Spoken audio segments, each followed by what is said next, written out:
there is a statement which says, one hand wash another one's, and the both together clap their hands.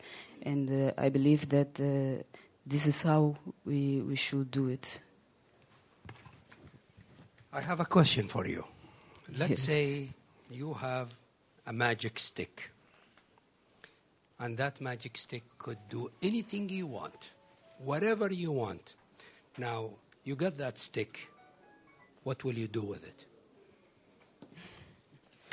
First of all, to change the mentality of our people, we do have to elevate our self-esteem. We need that to grow our country and the Africa as well. How is that? A little bit more specific. There is no political. I know we're in the camera and you know you want to be politics, but I'm not going to let you off the hook. How are you going to do that? Let's be specific. To elevate the self-esteem. Yes. We need an education. Yes, by education, we have resources, natural resources in Africa and in Mozambique, but if we don't know how to operate that, it will be a waste for us somehow.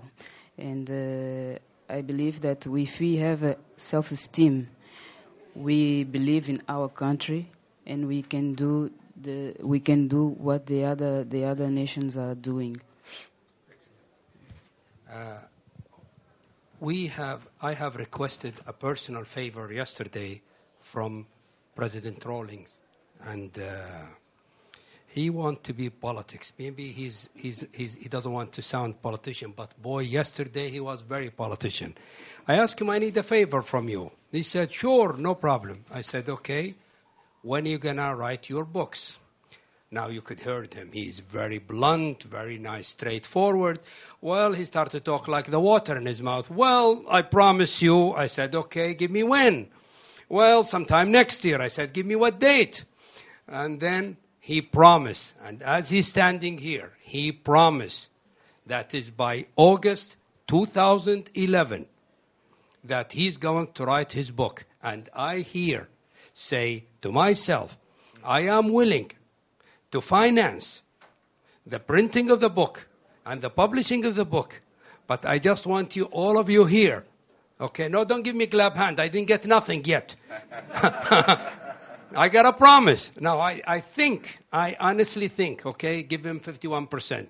Maybe the floor will give him better, but I give him 51% that he will give us his first draft or completed draft by August 1, 2011, because it's a shame, really it's a shame that is Africa, and especially African politicians, did not write their diaries from 01. They write too much about their dreams today. We're not interested of your dream today. We were interested on your dream when you were 17, 16 years old. How did you reach there? What is the obstacle? I adore this man here. President Rawlings, when he said, a young idiot stand in front of me, and he said, I'll hire a missionary and I'll take over your government. Unfortunately, he did not record that conversation. Unfortunately, he did not publish that information. Unfortunately, he did not give it to a GMO or non-government organization, NGO. And I give it back again to our president, lovely president, and maybe he will fire me back, but I will hide behind Mr. Batika. Thank you. Let me share just a few living experiences with you. Maybe starting from when I was very young and I joined the military academy, and we were being interviewed by these two white folks, a flight lieutenant and a Navy officer. A question they asked me was, can I ever see myself someday as a big man having a drink with my fellow colleagues and my subordinates? I pretended I didn't understand what they were asking, but I think I did. They asked again and again, and I said, I think it's because you think I'm a snob. That's why you're asking me that question, because you probably think I look down on my fellow colleague cadets. So I told them that, to be quite honest, we all come from homes where I don't think we have maids or servants and things like this. I come from a fairly poor home, but at least we even have maids and servants.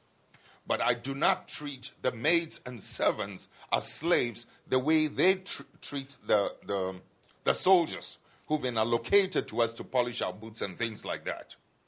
So if I treat them in that snobbish way, it's because I don't like the way. And this was probably just about 18 years old.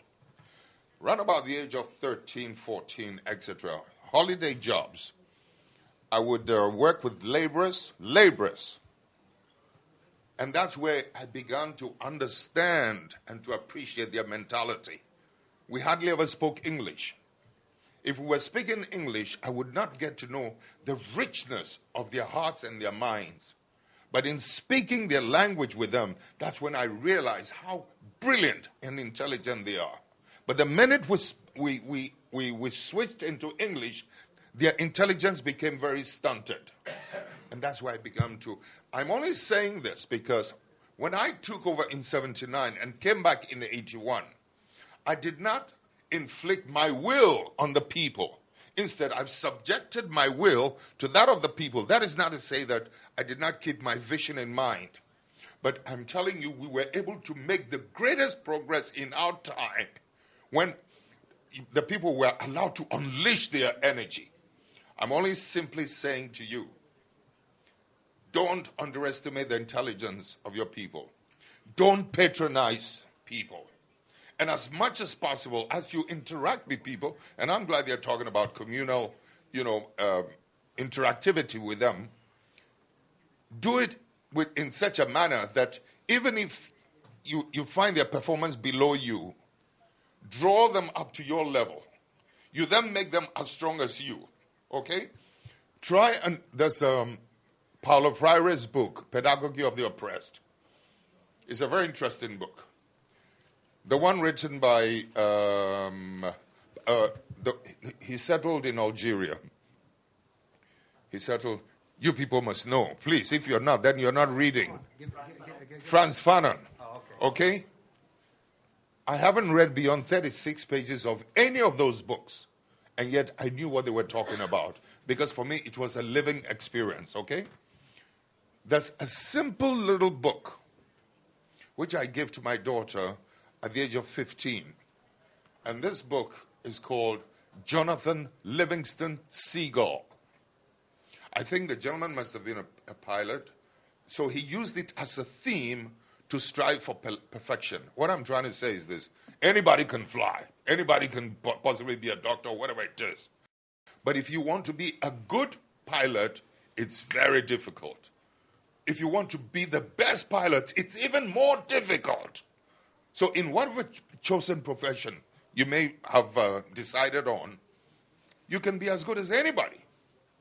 So in effect, what I got out of that book is that we must use our freedom so responsibly that we must be striving for excellence. We must be striving for perfection. If you put two human beings by the roadside, a child, three years old, that 3-year-old child will crawl into the street and be run over by a vehicle. You can have a 45-year-old person, grown, but mad, will also run into the traffic and be run over. The only difference is that one is grown but has a mental problem, the other one has an underdeveloped mind. In effect, what I'm trying to say, my dear, is that I don't know how many of us will rise up to have Einstein's type of brilliance and mentality. But the point is that right from the beginning, a good number of us are caught between the 0 point or the negativity. Let's make it 0 point and let's presume the Einsteins. At which point in time, at which point will you you or any one of us reach before our time is up. Time is so short, my dear. You're in college. I don't know where you are right now. In the university. Before you can say, Jack, your time is up. And I don't want you to look back with regret and say, why didn't I use my time more intensely? Listen to me.